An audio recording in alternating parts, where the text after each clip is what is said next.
오늘 은혜 받으실 말씀의 제목은 점을 치지 말며 회개에 합당한 열매를 맺으라. 자, 첫 번째 단락인데 회개에 합당한 열매를 맺으라.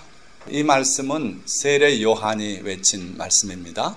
광야에서 말씀을 외치는데 그 말씀이 그렇게 부드러운 말씀은 아니었어요. 그 나오는 사람들을 보고 세례 요한은 이 독사의 자식들아 하면서 누가 너희를 명하여서 이렇게 임박한 진노를 피하라고 하더냐 하면서 이 말씀을 하신 거예요. 자, 나오는 거 나 반갑지 않다 이거예요. 뭘 기대하냐면 회개에 합당한 열매를 맺길 나는 기대한다. 그런 말씀을 한 거예요. 그러므로 회개에 합당한 열매를 맺고 속으로 아브라함이 우리 조상이라고 생각하지 말라. 이미 도끼가 나무 뿌리에 놓였으니 좋은 열매를 맺지 아니하는 나무마다 찍혀 불에 던져지리라. 자, 여기 잘 보시면 이 말씀은 당시에 세례 요한을 찾아 나오는 바리새인들, 사두개인들, 이 종교 지도자들이 나오는 걸 보고 이 말씀을 했거든요. 그런데 그게 또한 오늘날 우리를 향한 말씀이기도 해요. 그래서 여기 보니까 속으로 아브라함이 우리 조상이라고 그런 자만심을 가지고 그러고 세례 요한에게 나오는 무리들이었어요. 오늘날은 내가 예수 믿는 사람이라고, 장로 교인이라고, 감리 교인이라고, 순복음 교인이라고 하면서 그런 마음의 속 생각을 가지고 나오는 거 달갑지 않다 이거예요. 하나님 앞에는 그거 다 내려놓고 회개하러 나오라 이거예요. 그래서 내 삶을 돌아보고 그 삐뚤어진 내용이 있으면 고치고 그리고 회개에 합당한 열매를 맺으라는 거예요. 네 조상이 누구든 상관없다는 겁니다. 각자의 영혼이 주님 앞에 바로 서지 못하면 반갑지 않다는 거예요. 그러시면서 이미 도끼가 나무 뿌리에 놓여 있다. 그래서 여차하면은 찍어서 너를 불에 던져 태우려고 지금 준비가 돼 있다. 그러니 회개 안 할래? 회개할래? 하고 지금 회개를 강권적으로 말씀하는 거예요. 자, 이 말씀이 21세기를 사는 우리들에게도 똑같이 적용이 된다고 저는 믿습니다. 과연 예수님께서 오늘 우리를 불꽃 같은 눈으로 보신다면은 우리가 그 주님의 기준에 합격이 되는 것인가? 이걸 신중히 생각하고 우리에게 고쳐야 할 점이 있다면 고쳐야 한다. 그런 얘기예요. 자, 예수님께서도 너희는 세상의 소금이다 말씀하시고 주님은 또 이렇게 말씀했어요. 소금이 만일 그 맛을 잃으면 무엇으로 짜게 하리요? 자, 여러분들 생각하기 어려운 얘기죠? 소금이 그 맛을 어떻게 잃어버립니까? 소금은 소듐하고 클로라이드하고 두 원자가 치밀하게 이온결합을 해서 그 본성은 거기 그냥 있어요. 그러니까 소금이 맛을 잃을 수 없는 겁니다. 그러나 주님은 그럴 수 없는데 그럴 수 있다는 거예요. 영적으로 말하면. 그럼 그리스도인은 절대로 죄와 합하지 않고 하나님 뜻 앞에서 의롭게 사는 그런 사람들이 그리스도인들인데 그 그리스도인들이 맛을 잃어버리는 어처구니 없고 있을 수 없는 일도 일어날 수 있다는 거예요. 자, 그럴 경우에는 정말 무엇으로 짜게 하리요? 후에는 아무 쓸데없어 다만 밖에 버려져 사람에게 밟힐 뿐이니라. 그리스도인이 부패하면은 다시는 회개할 기회도 없다는 거예요. 한번 빛의 비침을 받고 그러고 타락한 자는 다시 새롭게 해서 회개할 수 없다고 얘기했어요. 그러니까 우리 그리스도인들이 정말 그리스도인답게 그렇게 회개에 합당한 열매를 맺지 않고 타락된 모습으로 전락할 때는 아무 쓸데없고 오히려 세상 사람들이 손가락질하고 그리고 세상 사람들의 구설수에 오르고 발에 밟히게 된다 이거예요. 오늘 우리 대한민국의 교회가 거의 이 지경에 오지 않았나 하는 거예요. 주님을 믿는 사람으로서 보여줘야 할 모범적인 그 삶을 보이지 않고 세상 사람과 전혀 다를 바가 없고 그러고 오히려 때에 따라서는 세상 사람도 안 하는 짓도 해가지고 그게 또 매스컴에 노출이 되고 어느 목사가 그랬다 그러고 막 이렇게 나오는 거예요. 그래서 그럴 경우에는 사람에게 밟힌다 해서 오늘날 대한민국 교회가 이 상태가 아니냐 하는 것이고, 자, 주님은 또 나는 포도나무다, 참 포도나무다 말씀하시면서 무릇 내게 붙어있어 열매를 맺지 아니하는 가지는 아버지께서 그것을 제해 버리신다 그랬고 사람들이 그것을 모아다가 불에 던져 사르느니라. 그래서 예수님을 믿는다고 하면서도 회개에 합당한 열매를 맺지 못하면 이런 비참한 운명이 될 수 있다는 거예요. 그러니까 심판날 주님 앞에 가서 주여 주여 하면서 우리가 주의 이름으로 귀신을 쫓아내고 큰 권능을 행하고 그렇게 하지 않았습니까? 그러나 주님은 내가 너희를 도무지 알지 못하노니 나에게서 떠나가라. 이 불법을 행하는 자들아. 그렇게 심판하시겠다는 거예요. 자, 그런데 오늘날 교회들이 주님의 이 준엄한 말씀을 거의 농담처럼 그렇게 생각하는 사람들이 많다는 거예요. 그래서 우리는 회개에 합당한 열매를 반드시 맺는 여러분들이 되시기를 축원드립니다. 자, 그런데 우리는 항상 총론은 해요. 문제는 강론이 없다는 거예요. 여러분들 학교에서 배울 때 총론 인트로덕션 같은 거 배우고 그 다음에는 세부적인 강론을 들어가지 않습니까?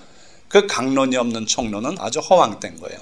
그래서 우리 예수 믿는 사람의 그 삶도 회개에 합당한 열매를 맺어라. 이게 총론이라면 강론이 많이 있어요. 그래서 오늘은 그 중에 한 가지 점을 치지 말라는 강론을 우리가 깊이 생각해 보려는 거예요. 자, 우리 주변에는 이런 점집들이 길거리에 이렇게 쫙 펼쳐져 있어요. 그리고 젊은이들이 가다가 커플들이 들어가서 앉아서 하는 말을 귀담아 듣고 이런 어처구니 없는 일들이 벌어지고 있어요. 그런데 주를 믿는 사람들이라면 절대 이거 장난으로 해서도 안 되고 이게 얼마나 끔찍한 죄악인지를 오늘 말씀을 배워야 돼요. 예수님도 뭐라 하셨습니까? 땅끝까지 가서 그들을 제자 삼고 그리고 내가 분부한 모든 것을 가르쳐서 지키게 하라 그랬어요. 그 말씀을 준행하는 삶이 필요한데 점치지 말라는 건 이건 아주 강력한 하나님의 계명입니다. 그런데 그걸 오늘 그리스도인들이 등한히 하고 있어요. 그래서 조심하고 오늘 말씀을 잘 들으시고 여러분들은 안 그러시겠지만 부모님이 그러신다든지 친구가 또 때로는 장난삼아 나한테 점치는 얘기를 한다든지 할 때는 단호하게 그걸 거부하고 그럴 줄 알아야 된다 이거예요. 자, 점보기 또는 점친다고도 하고 또는 이제 그걸 폭을 넓히면 주술이 되겠죠. 그래서 현재 우리의 주변에서 있는 점보는 행태 또는 주술의 그 실태들이 어떤가를 살펴보려고 해요. 우선 주술이라고 하는 말 사전을 찾아봤어요. 봤더니 무당 등이 신의 힘이나 신비력으로 신인데 이게 여호와 하나님이 아니에요. 그러니까 다른 신들이에요. 잡신들. 신의 힘이나 신비력을 가지고 기륭을 점치는 거예요. 너 올해는 애기 꼈다. 그러니까 뭐 어디 갈 생각 마라. 막 이런 얘기도 하고 막 그러는 거죠. 자, 그리고서 거기서 끝나는 게 아니고 기륭을 얘기하는데 끝나지 않고 그 제 액을 물리치거나 힘을 내려달라고 비는 일. 자, 바로 여기 문제가 많이 있어요. 앞에 것도 문제지만 그래서 이걸 너한테 해로운 것을 물리쳐야 된다. 안 그럼 너 죽는다. 아니면 네 아버지가 죽는다. 네 남편이 죽는다. 이렇게 협박을 해가지고 그 협박 때문에 불안에 떠는 사람에게 이걸 물리치기 위해서 이렇게 하라 해가지고 구타라는 거예요. 아니면은 굿은 비용이 많이 드니까 요즘 평균적인 단가가 3천만 원이에요. 그래서 부적을 쓰래요. 부적은 평균 300만 원이에요. 할인해주면 10% 할인해서 2,700만 원, 그리고 부적 한 장에 270만 원. 물론 아주 싼 점집도 있어요. 그러면은 그건 효험이 별로 없다고 생각하고 굳이 또 비싼 것들을 하고 그러죠. 자, 이런 걸 우리가 주술이라고 하는데, 자, 어쨌든 요즘 실태가 어떤가. 며칠 전에 제가 모란봉 클럽 재방송하는 걸 잠깐 봤어요. 그랬더니 북한에서도 점쟁이가 아주 유행해요. 그래서 이날 제목도 탈북전 나는 점을 봤다 하는 제목으로 이렇게 진행이 되는데, 놀랍게도 거기 앉아있는 탈북 여성들 거의 대부분이 다 점본 얘기를 해요. 그러면서 북한의 점쟁이는 용하대요. 거기는 점쟁이가 허용되지 않는 세상인데 진짜 신이 내려가지고 이렇게 점을 보고 하기 때문에 용하다고. 그래서 북한 당국에서 이걸 허용 안 하기 때문에 예수 믿는 사람은 들어가면 저기 아예 교화소로 보내서 죽기도 하고 막 그러지 않습니까? 총살도 당하고 그래요. 근데 이 점쟁이들은 며칠 있다 나온대요. 며칠 있는 동안 뭘 하는가? 그 공산당 간부들이 다 와서 묻는데요. 그래가지고 그 사람들 점 봐주고 그러고서 이제 비호를 받고 풀려나고 이런답니다. 자, 그래가지고 여기에 있는 여성들이 제가 가끔 점 봤던 내용들을 다 얘기해요. 그 말대로 됐다 그러면서 아주 점쟁이 찬양, 점쟁이 부흥회를 하는 것 같더라고요. 그런데 한 여성이 그런 얘기를 해요. 이분은 점쟁이가 점괘를 받는데 사자가 4개가 나오더래. 이 여인을 위해서 3개만 나와도 큰일이 난단 말입니다. 그 점쟁이 얘기로는. 그래서 점괘에 사자가 4개가 나왔으니 너는 올해 죽지 않으면 큰 사고가 나니까 어디 딴 데 가지 마라. 그런데 이 여인이 결국 그걸 무시하고 탈북을 했어요. 성공했죠. 그러니까 이 여인 말은 믿지 말라는 거예요. 점쟁이 말. 자, 여기서 우리가 분명한 거는 공산주의 세계든 대한민국이든 유식한 사람이든 무식한 사람이든 젊은 층이든 노년층이든 그리스도인이든 아니든 점 보는 사람들이 상당히 있다는 거예요. 얼마나 점을 볼까요? 우리나라 통계청에서 올려놓은 재밌는 자료를 제가 발견했어요. 통계청 안에 있는 사이트인데 그 제목이 통계로 통하는 소통하는 세상. 그 중에 세계일보하고 어느 기관이 같이 협력해서 설문조사를 한 결과를 올려놨어요. 보니까 운세 본 적 있는가 물어봤더니 88.3%가 있대요. 거의 90%가 점을 봤다는 거예요. 운세를 본 이유가 뭔가 물어보니까 재미삼아가 50.3%예요.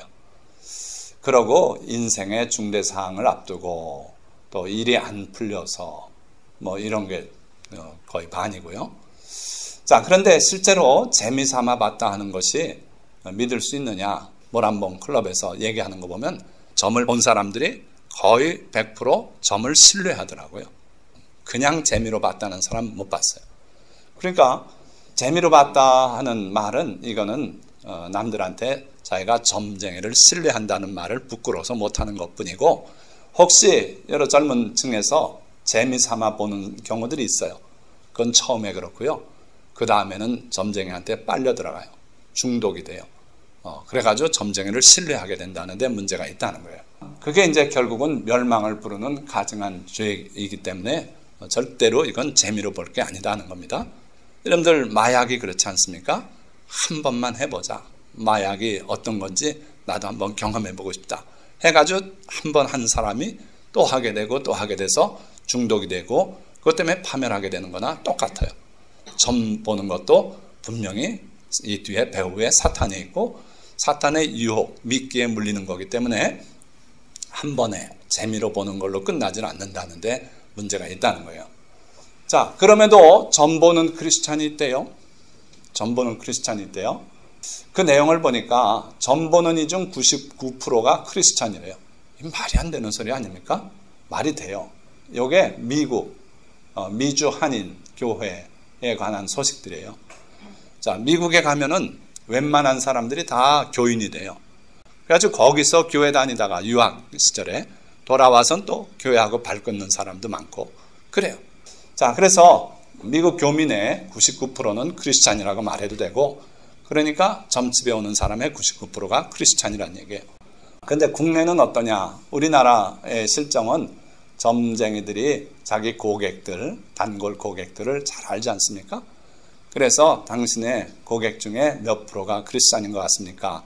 물어보니까 25%에서 30% 범위로 나와요. 자, 이 미국에서 점쟁이 찾는 사람 중에 한 예가 이런 아주 웃을 수도 없는 예가 있어요. 점집에 갔더니 그 점쟁이가 삼재가 꼈대요. 어쨌든 재앙이 꼈다. 그래서 그걸 막아야 된다 했더니 이 자매가 여성이 새벽 기도를 열심히 나오는 거예요. 새벽 기도에서 기도해서 그 삼재를 막아보겠다는 거죠. 이거 어떻게 생각합니까?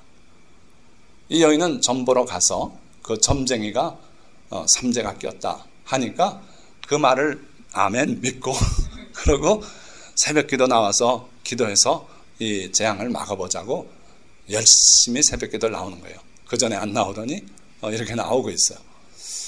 이거 과연 될 일인가?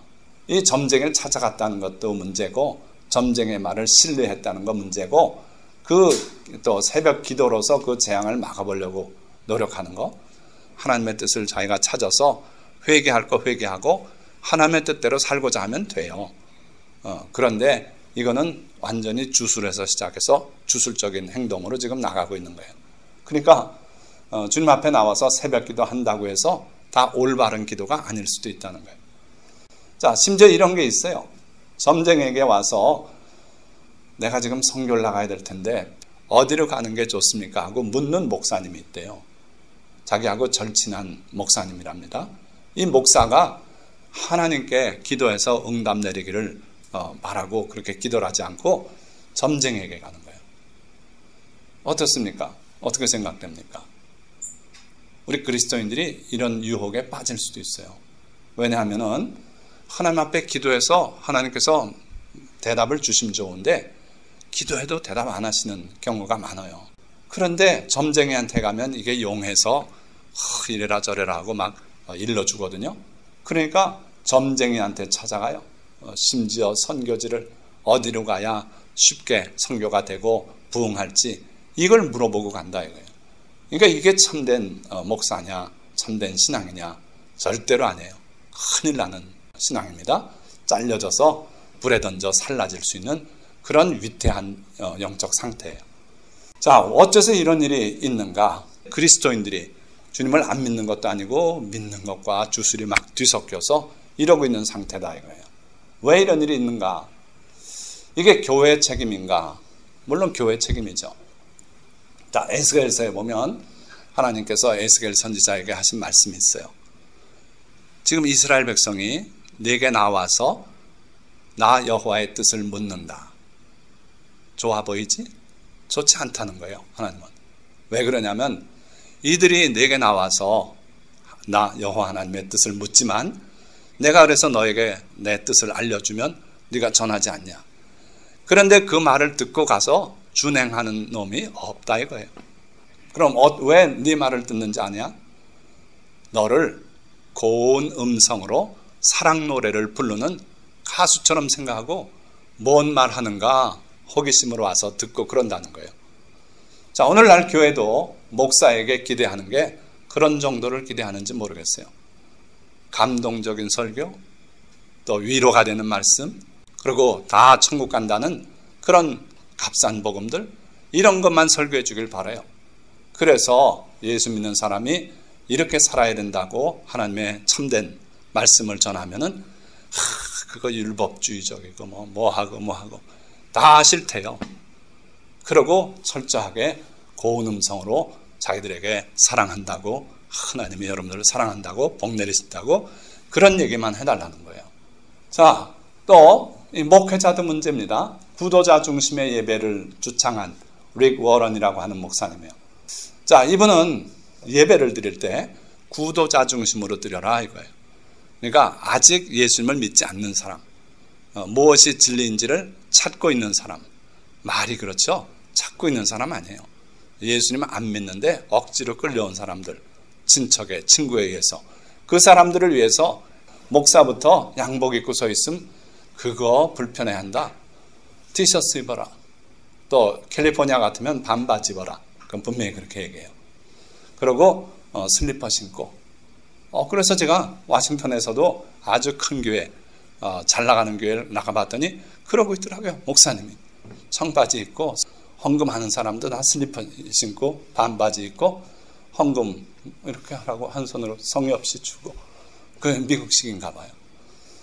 자, 그런 예배를 주창하는데 놀랍게도 이분이 오바마 대통령 취임식 때 기도 순서를 맡았어요. 여기는 양복 입고 넥타이 하고 아주 정갈하게 하고 나가서 해요. 하나님 앞에 예배 드리는 게 중요합니까?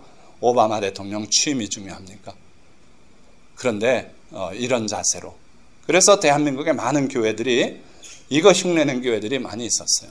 자, 뿐 아니라 신학에 아주 변화가 많이 왔어요. 만인 구원론, 누구든지 하나님께서 다 구원하신다. 또 종교다원주의, 어떤 종교를 믿든지 다 천국 간다. 하나님께서 한 영혼도 지옥 가게 안 둔다. 윤회설까지 거기다 접합을 해요. 죽어서 지옥 갈 만하면 다시 태어나게 해서 또 한 번 살게 하고 뭐 이렇게까지 해서라도 천국 가게 한다고. 이게 말이 되는 겁니까? 또 값싼 구원을 부르짖어요. 입으로 예수님을 주라고 한 번 시인만 하면 영원히 구원받았다. 그러니까 세상에 어떻게 살다가도 죽는 순간 데려간다고 이렇게 해요. 정말 어처구니 없는 그런 교회 상태예요. 교회가 타락했고 세속화가 되어서 그래요. 자, 그러나 하나님의 종 모세는 생명과 복과 사망과 저주를 내 앞에 두었노니 내가 살기 위하여 생명을 택하고 복을 택하거라. 네 앞에 두 가지가 있다 이거예요. 그러니까 네가 생명을 택하고 복을 택해라. 우리 앞에 두 가지가 있다는 거예요. 그래서 내가 어떻게 하느냐에 따라서 네가 사망의 길로 갈 수도 있고 생명의 길로 갈 수도 있다. 복 받는 길로 갈 수도 있고 저주 받는 길로 갈 수도 있다. 이게 바로 하나님의 종 모세의 메시지고 예수님도 똑같아요. 형제를 보고 미련한 놈이라고 하는 자는 지옥불에 들어간다 그랬어요. 예수님이 보혈을 흘려서 구원해 준 성도가 어떻게 지옥에 가냐고, 한 번 받은 구원은 영원한 구원이라고 예수님 놓고 이단자라고 할 사람들이 많아요. 예수님을 믿고 따르더라도 주님의 뜻에 합당하게 주님의 계명대로 살아가지 않으면 지옥으로 갈 수 있고 영원한 불에 들어갈 수 있다는 거예요. 자, 그러면 점치는 것에 대해서 성경은 뭐라고 말씀하는가? 하나님의 경고에 말씀드립니다. 본받지 말고 용납하지도 말고 그러라 그랬어요. 그건 가증한 행위라는 거예요. 자, 가증하라는 게 뭐라고요? 하나님의 속성에 충돌하고 하나님께서 그걸 참으실 수 없는 것들, 그런 걸 가증하다고 표현해요. 그러니까 하나님을 향해서 하나님께 여쭙고 복을 구하고 이러는 건 좋습니다. 그런데 하나님이 아닌 사탄을 향해서 엎드려 빌고 절하고 하면 안 되지 않습니까? 하나님이 그런 걸 가증히 여기시는 거예요. 점 보는 것도 똑같다 이거예요. 그래서 사탄에게 절하는 거나 또 점 보는 거나 똑같은 차원에서 하나님이 금하신 거예요. 자, 내 하나님 여호와께서 내게 주신 땅에 들어가거든 너는 그 민족들의 가증한 행위를 본받지 말 것이니. 이제 들어가면 너희가 당장 직면하는 게 거기 살고 있던 사람들이 하는 짓들이다. 그들이 무속을 앞세우고 온 삶이 전부 무속에 근거해서 살고 있다. 자식을 불로 통해서 지나가게 해야 그 신의 자식이 된다 그래서 불고리 속으로 자식을 통과시키는 일도 하고 각종 귀신의 가르침대로 살고 있다 이거예요. 그래서 이런 일들을 한다는 거예요. 그의 아들이나 딸을 불 가운데로 지나가게 하는 자나 점쟁이나 기륭을 말하는 자나 요술하는 자나 무당이나 진언자나 신접자나 박수나 초혼자를 너희 가운데 용납하지 마라. 매우 다양한 무속 행위가 있었어요. 우리는 이 중에 몇 가지뿐이 이해가 안 됩니다. 번역은 해놨지만 정확히 구체적으로 이들이 어떤 행위를 했는지 잘 몰라요. 그런데 그들 가운데 이런 행위가 가득했다 이거예요.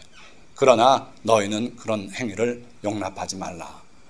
이런 일을 행하는 모든 자를 여호와께서 가증히 여기시나니, 그 행위만 가증한 게 아니라 그 행위를 행하는 모든 자를 하나님이 또 가증히 여기신대요. 그러니까 그 행위를 하는 그 사람 자체를 하나님은 꺼리시는 거예요. 도저히 용납하고 받아주실 수가 없는 거예요. 그가 나와서 점쟁이한테 가서 묻고 그 액을 당하지 않겠다고 새벽기도 와서 기도하면 하나님께서 그 기도를 들으시겠는가? 아니에요. 이런 가증한 일로 말미암아 내 하나님 여호와께서 그들을 내 앞에서 쫓아내시느니라. 바로 이런 행위들 때문에 가나안 7족속을 하나님께서 멸하기로 작정하셨다는 거예요. 무속은 무엇이고 그 배후는 뭔가? 간단해요. 무속의 바탕은 운명론이에요. 우리 그리스도인들에게 앞날은 어떻게 결정이 되는 겁니까? 하나님의 뜻대로 살면은 하나님께서 복을 내리시겠고, 하나님의 뜻을 거슬러 살면 하나님께서 채찍을 내리시는 거예요. 그래서 하나님과 우리의 관계에서 우리 앞날이 결정돼요. 그런데 모든 무속은 앞날을 뭘로 보냐면 정해져 있대요. 다 정해져 있대요. 그걸 또 내다볼 수 있다는 거예요. 그래서 모든 게 결정돼 있다고 하는 운명론에 근거해서 모든 무속이 진행이 돼요. 그런데 우리는 운명론이란 건 절대로 받아들여서는 안 됩니다. 우리가 하나님 앞에 회개하면 하나님께서 내리려고 했던 재앙도 거두시기도 해요. 니느웨 가서 요나가 외쳤을 때 그들이 회개하지 않았습니까? 그러니까 하나님께서 그걸 돌이키셨어요. 그런 거예요. 우리에게 운명은 없어요. 자, 또 무속의 배후는 사탄입니다. 우리가 하나님을 섬기든지 그렇지 않으면 사탄에게 가서 절하고 그에게 복을 구하든지 둘 중 하나예요. 그래서 무속은 곧 사탄, 다른 신들이라고도 말하지만 사탄에 경배하는 행위가 되는 거예요.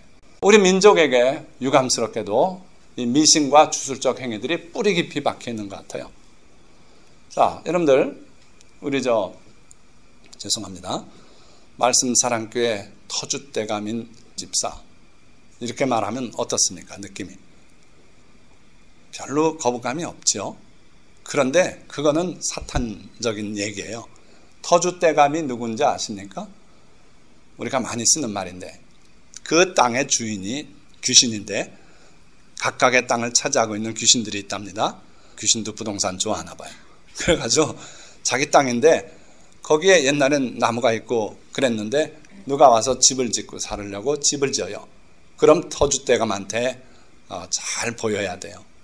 그래서 집 짓고 사는 사람이 이 장독대에다가 지프로 이렇게 만들어가지고 터줏대감을 위해서 거기다 새를 드려요. 곡식을 넣어주고요. 배를 세 자를 끊어서 접어서 넣고 이런 섬기는 방법이 있어요. 요즘 와서는 이제 곡식 썩으니까 동전 넣는 사람도 있답니다. 자, 그러니까 터줏대감이란 말이 우리 언어에 아주 깊이 박혀 있단 말이에요. 이게 바로 미신의 잔재다 하는 거죠. 또 우리 교회가 이게 참 명당짜리 아니냐 이런 목사님도 있어요. 그런데 그것도 써서는 안 되는 말이에요. 명당이라는 게 뭐냐면요, 묘자리나 또는 집을 짓는 자리인데 그 자리에다 묘를 쓰거나 집을 지면 후손들이 크게 번창하고 큰 복을 받는다 하는 그런 자리를 명당이라 그래요. 교회가 지금 묘자리입니까?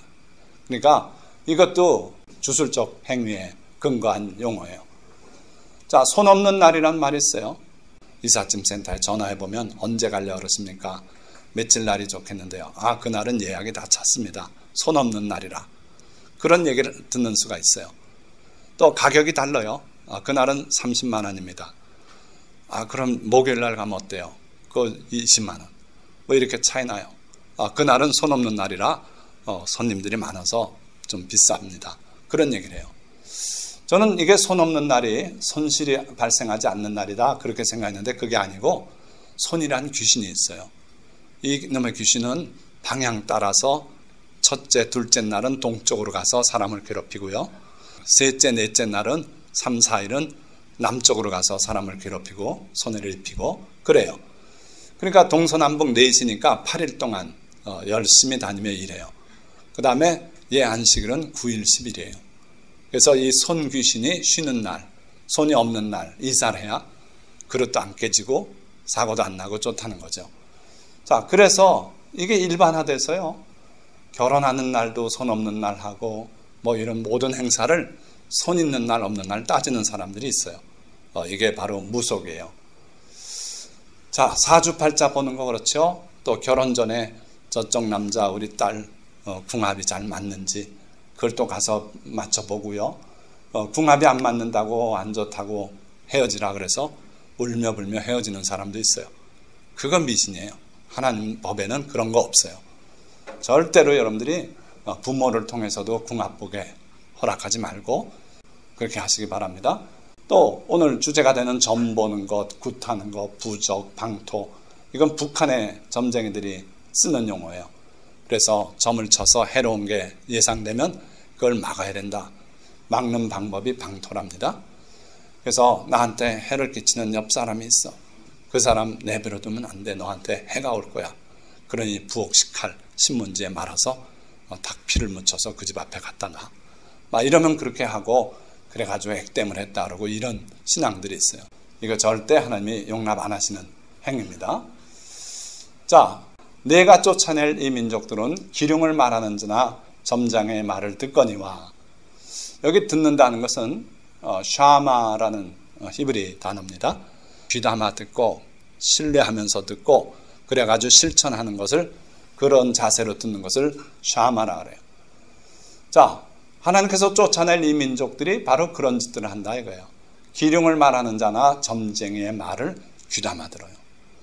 그런데 오늘 우리 그 통계조사 결과 보니까 재미를 본다 그랬지만 실제로 보니까 그 사람들이 믿고 점을 보는 거더라는 거예요. 그래서 그들은 그렇게 했지만 내게는, 우리에게는, 성도에게는, 하나님의 백성에게는 내 하나님 여호와께서 이런 일을 용납하지 아니하시느니라. 용납하지 않으신대요. 우리가 그런 짓 따라하면은 하나님께서 자기 백성이라도 징계하시겠다는 거예요. 자, 어떤 징계를 하시는지 뒤에 보시길 바랍니다. 너희는 무엇이든지 핏째 먹지 말며 점을 치지 말며 술법을 행하지 말며. 자, 하나님께서 우리에게 주신 많은 계명들 중에 가장 중요하다고 생각할 수 있는 계명의 하나가 바로 피 문제입니다. 그래서 피 있는 채로 먹지 마라. 그리고 점을 치지 말아라. 이게 그만큼 소중한 계명이에요. 또 술법을 행하지 말며, 이것도 이제 무속이죠. 그래서 점치거나 또 아까 그 방토라는 것도 술법입니다. 또는 지프로 사람 인형 만들어 놓고 바늘로 계속 찌르고 내가 미워하는 놈, 그놈 망하라고, 이런 게 다 방토, 술법이죠. 하지 말라는 거예요. 너희는 신접한 자와 박수를 믿지 말며 추종하여 스스로 더럽히지 말라. 자, 박수나 무당이 하는 그 점괘를 듣고 그거를 믿거나 또는 그가 시키는 대로 부적을 써서 지갑에 넣어가지고 다니거나 이렇게 추종하면은 그게 어떻게 된다고요? 스스로를 더럽히는 것이다. 내가 더러워진다 이거예요. 영적으로 추악해지고 마귀 형상이 나서 뿔난 도깨비같이 변화되니까 절대 하지 마라 이거예요. 사탄에게 속해서 그 자녀가 되고 만다. 스스로 더럽히는 행위다. 그러니까 점보거나 그들을 믿거나 추종하지 마라. 여호와의 말씀이에요. 그러니까 점치지 말라는 건 말할 것 없고 믿지 말며 추종하지 말고 그렇게 해서 스스로 더럽히지 마라. 얼마나 하나님께서 섬세하게 우리에게 말씀하시는지 여러분들이 잘 보시면 알 거예요. 그 점쟁이들 말할 것 없고 점쟁이 무당을 신뢰하는 사람 역시 보니까 접신한 자와 박수무당을 음란하게 따르는 자에게는 내가 진노하여 그를 그의 백성 중에서 끊으리니. 하나님께서 이렇게 무당, 신접한 자, 또 점쟁이들, 그들을 음란하게 따르는 자라 그랬어요. 그러니까 그들을 따르고 추종하는 자는 영적 음행을 저지르는 거예요. 그래서 음란한 짓을 하는 거나 똑같이 하나님은 보시고, 자, 그 사람에게 진노하여, 이 박수무당을 따르는 사람에게 진노하여 그를 그의 백성 중에서 끊으리니. 자, 이거는요 므낫세라고 하는 왕의 행위를 결론적으로 이렇게 표현하고 있어요. 그 므낫세가 점치며 사수를 행하며 신접한 자와 박수를 신임하여 여호와께서 보시기에 악을 많이 행하여 그 진노를 일으켰다, 이렇게 표현하고 있어요. 그래서 하나님께서 므낫세의 죄 때문에 유다 왕국도 멸하기로 작정하셨어요. 이스라엘은 이미 여로보암의 죄 때문에 멸망시키셨고, 그리고 므낫세 때문에 유다 왕국도 멸하겠다고 말씀하셨어요. 자, 이것처럼 점보고 무속을 추종하고 하는 것은 자기 개인이 망하는 것뿐 아니라 나라까지 망하게 하는 그런 죄예요. 사울 역시 그랬습니다. 사울 왕, 이스라엘의 초대 왕, 사울이 죽은 것은 여호와께 범죄하였기 때문이라. 그가 여호와의 말씀을 지키지 아니하고 아말렉을 진멸하라고 하는 말씀 안 지켰죠. 또 신접한 자에게 가르치기를 청하고 여호와께 묻지 아니하였으므로 죽은 영혼을 불러내는 여인에게 찾아가서 사무엘 영혼을 불러달라 그래서 그래가지고 하나님을 노엽게 한 거예요. 하나님께 묻지 않고 그 귀신에게 물었어요. 그래서 여호와께서 그를 죽이시고 그 나라를 이새의 아들 다윗에게 넘겨주셨더라. 그래서 사울을 하나님이 죽이셨다는 거예요. 또한 그 점쟁에게 묻는 것은 죽은 자에게 구하는 어리석은 짓이라고 하나님께서 말씀하고 있어요. 어떤 사람이 너에게 말하기를 주절거리며 속살거리는 신접한 자와 마술사에게 물으라 하거든. 내가 큰 어려움이 왔어요. 그랬더니 친구가 와서 위로하는 말을 해주더니 하는 얘기가, 야 근데 저기 용한 무당이 있거든. 내가 잘 알아. 그러니까 거기 가서 한번 물어봐. 그러고 굿 한번 해. 그러면 모든 문제가 해결될 거야. 막 이런 식의 얘기를 하는 경우를 여기 말씀하고 있는 거예요. 그 신접한 자와 마술사에게 물으라. 자, 그럴 때 너희는 어떻게 대답해야 되냐? 성도라면 백성이 자기 하나님께 구할 것이 아니냐? 산 자를 위하여 죽은 자에게 구하겠느냐 하라. 네 친구에게 그런 말 하지 마라. 내가 하나님의 백성인데 내가 구해도 하나님께 구해야 되지 않겠냐 하면서 산 자를 위해서 죽은 자에게 구하겠느냐. 그 무당이 나한테 뭘 해준다면 그건 죽은 영혼을 불러내고 그 죽은 영혼을 가지고 하는 것이다. 그런 어리석은 짓 하지 말라는 거예요. 죽은 자가 뭘 하겠냐 하는 거예요. 자, 그러면서 여기에 귀중한 말씀이 또 나와요. 마땅히 율법과 증거의 말씀을 따를지니. 그러니까 아무리 어려운 일이 있고 그래도 점장이한테 묻지 말고 하나님의 말씀을 따라서 살아가거라. 그러면 하나님께서 너에게 복을 내리시고 도와주실 것이다 이거예요. 지켜주시고. 하나님만이 일을 지어 성취하시는 분이시며 그 누구도 그 무엇으로도 하나님의 작정을 막을 수 없기 때문에 무속신앙은 참 어리석은 거예요. 하나님께서 닫으면 열 자가 없고 열면 닫을 자가 없어요. 그러니까 우리 하나님을 믿고 예수 그리스도의 보혈로 구원받은 우리들은 뭘 하고 살아야 됩니까? 오직 하나님께 구하는 사람이 돼야 돼요.